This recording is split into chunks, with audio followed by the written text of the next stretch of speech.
Are aim trainers actually useful? Do they really help improve your aim, and are they worth sinking any of your time into? In this video, we're going to be answering these questions and more. What's going on? My name is Hollow, and welcome back to the channel. Today, we're going to be taking a dive into the concept of aim training and whether or not it's a useful tool for aiming improvement. We do have a lot to cover, so let's jump right into it. I'm going to assume that some of you are familiar with the concept of aim training, but just in case you aren't, I'll go over it very briefly. AimLab is my aim trainer of choice and is what I'll be using to demonstrate. Aim training is predicated on the idea of playing a variety of different scenarios, which are just specifically formulated challenges that are designed to train and target different aiming skill sets. There are three main scenario categories, which are tracking, which requires you to glue your crosshair to a moving target as accurately as you can. Clicking, a category that requires eliminating single or multi-click targets as quickly as possible, and target switching, a hybrid between clicking and tracking that demands that you switch between and eliminate as many high time to kill targets as you can. There are obviously other categories and subcategories of scenarios that you can find in aim training, but those three are the most important. Put a bunch of different scenarios together and you have a playlist or routine, which again can be specifically formulated to target specific aiming skill sets. Now that we're briefly familiar with what aim training is, let's answer the question, is it useful? To be honest and upfront, as someone who has used and is using aim training to actively improve their aim, I'm gonna have to say yes, and I'll prove it to you. If I had to pick two words to describe how aim training benefits your aim, they would be concentration and specialization. We'll start with concentration.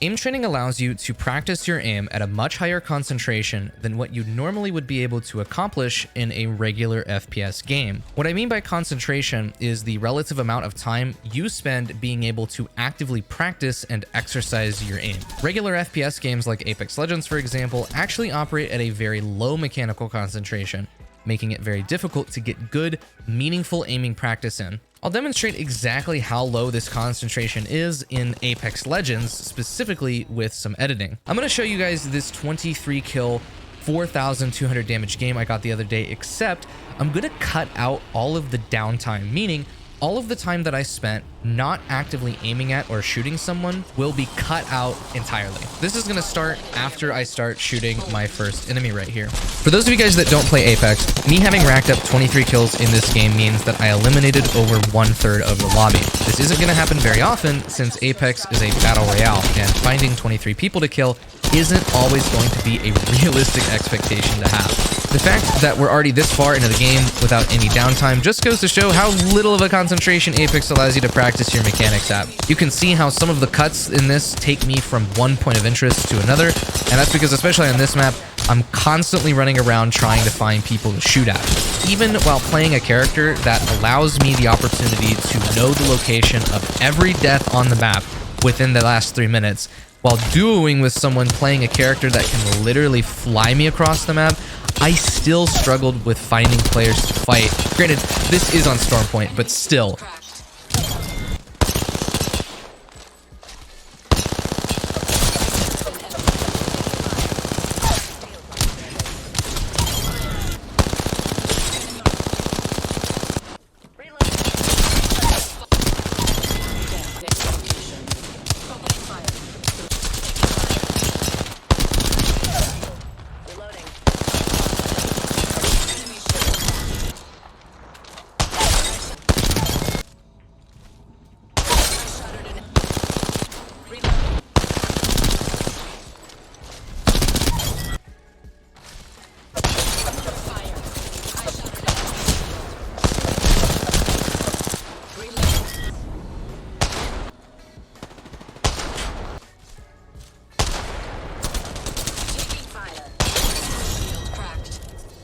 Now, for those of you guys that made it this far, that was a total of around 1 minute and 45 seconds of non-stop shooting in that 23 kill game. However, if you look at my survival time on my end screen, you'll see that the game actually went for a total of 18 minutes and 50 seconds. That means that out of almost 20 minutes of gameplay, I only got to practice my aim and shoot my guns for around 2 minutes of that, which is 10% of that game. 10% of the game that I got to spend shooting my guns. And remember, this was a 23 kill game. I was dueling with someone flying at me across the map and playing a character that allowed me to know where people were dying as they died. And I still, in the midst of that 23 kill game, while playing these special characters, spent 10% of the game actually aiming at people. Now, in contrast, when I play Aim Lab, I virtually have zero downtime. And that's because I'm not worried about positioning, game sense, team play, looting, objectives, etc. When I'm in the aim trainer, I'm only practicing my aim. This doesn't mean that you should only be playing Aim Lab. Obviously, if your goal is to improve your aim in Apex, then you still should be playing Apex, but playing a warm-up or a training regimen or a routine before or after an Apex session can help you get a lot more aiming practice in a lot more quickly. The most common objection that I see to this idea, that being the dynamic of Apex downtime versus aim trainer downtime, is the fact that aim training is not one-to-one practice. And this is true. While you can perfectly replicate your sensitivity and field of view that you use in Apex in Aim Lab, you aren't using the same weapons with the same recoil against the exact same movement, against the same hitboxes, etc., etc., etc. And while this is an entirely valid point, aim training doesn't actually have to be one-to-one to be insanely useful, which segues into the second part of how aim training benefits you, which is specialization. Aim in any game is a very complicated skill set that can be broken up into many different parts. In an environment like Apex Legends, where you spend so little of your time actually aiming, improving upon each of the individual skill sets that make up your aim can be very difficult or can take a very long time, I'm talking thousands of hours. Aim Lab allows you to practice all of the individual skill sets that all add up to create your aim in an isolated environment, with its variety of different scenario categories and subcategories, allowing you to basically divide and conquer your weaknesses, as opposed to trying to work on all of them at once while trying to stay alive and fulfill objectives in regular FPS games. Not only do you have the opportunity to practice these issues in an isolated way, you also have the opportunity to improve upon them much faster because of, again, how concentrated aim training is. Let's go over what exactly some of these skill sets are that you can train in these concentrated and specialized ways. The most important and overarching skill set that makes up aim is mouse control. What is mouse control? Mouse control, in a nutshell, is the ability to exert physical control over your mouse. In other words, this just means being able to move your mouse from point A to point B correctly. Mouse control is the most universal and foundational skill set of aim in any game, and it can be broken up into its own individual skill sets, which I'll help you become familiar with. First, we have smoothness, the ability to track a target at a consistent speed with minimal shakiness in your aim that is very easily trained in tracking scenarios like this one. Next, we have speed, the ability to move your mouse from point A to point B more quickly, which is a skill set heavily emphasized in clicking and target switching scenarios with larger targets and/or targets that are spaced apart more. Then we have accuracy, the ability to move your mouse from point A to point B more accurately, emphasized in scenarios with smaller targets. And lastly, we have pathing, being much more intentional and not wasteful with your mouse motions between targets, emphasized very heavily in both target switching and clicking scenarios. On top of mouse control, we have other skill sets like reactivity, the ability to identify and react to a target's change in direction within a given movement pattern, or the ability to identify and react to a change in an overarching movement pattern in of itself, which you can see me working on here in this scenario.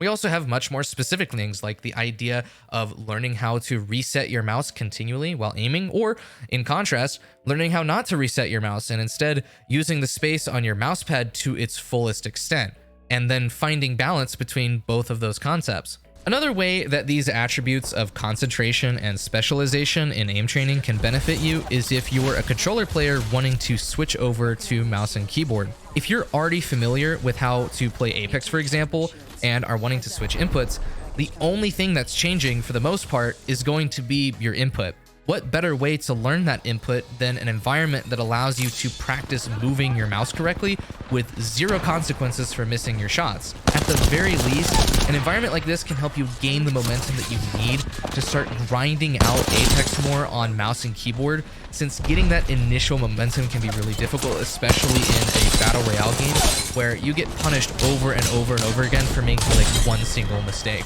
I personally have used aim training to improve my own reactivity and movement reading skills, my smoothness, my speed, accuracy, pathing, using the space on my mousepad to its fullest extent, etc, etc, etc.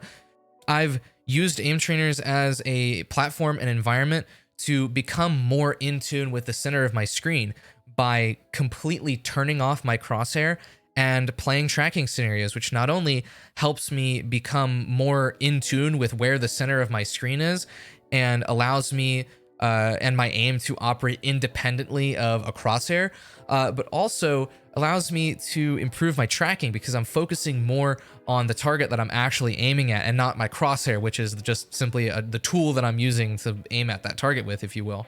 In conclusion, without rambling on too much longer, aim training is a very useful tool, is 100% worth it, and if you aren't using it, I would highly recommend that you do so. Even if you're starting with 10 minutes a day, that's entirely fine. That's a guaranteed warm-up, and you can ease yourself into longer training regimens as you go. I'm going to leave a link to download AimLab in the description so you guys can get started. And if you don't really know where to start with aim training but are wanting to take advantage of it, don't worry, I'm going to leave some educational resources from Voltaic, the best aim training community, in the description below that you guys can read up on to help you guys start on your aim training journey. This isn't going to be the last video that I make on aim training either, so subscribe if you don't want to miss those. I'm here to help. I hope that over the course of this video, you might have found at least one reason to start your aim training grind. Trust me when I say it's 100% worth it. If you ever feel like you need any help, feel free to ask a question in the comments or feel free to stop by my Twitch chat. I'll leave that linked down in the description below.